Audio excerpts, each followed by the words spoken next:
so tā būs uz ieelpu un hm uz izelpu. Tā ir sava veida mantra, kuru, mēs ļoti labi, tātad mēs pielietojam šādi te, jo kas notiek tad, kad mēs šos te burtiņus pielietojam, mūsu mēlīte skarās pie augšējām, augšslejām, Un tajā brīdī mūsu mēlīte ir tā kā tiltiņš, kas savieno divus svarīgus punktiņus. Viens punktiņš atrodas šeit, un otrs ir šeit.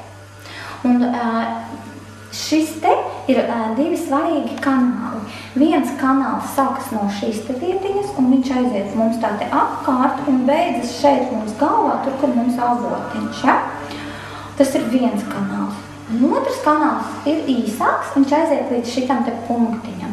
Un, lai mēs savienotu šos te divus kanālus enerģētiskos, tad mēs ar mēlīti tā kā augšleju velkam šo te to burti.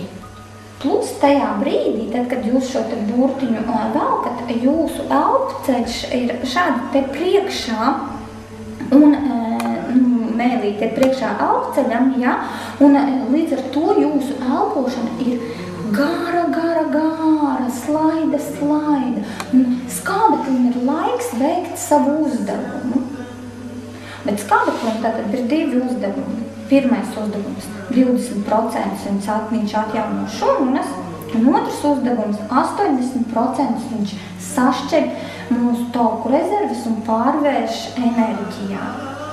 Un lūk, šī enerģija arī tālāk ir domāta mūsu muskuļu kustināšanai, fermentu hormonu, izdalē un tā tālāk.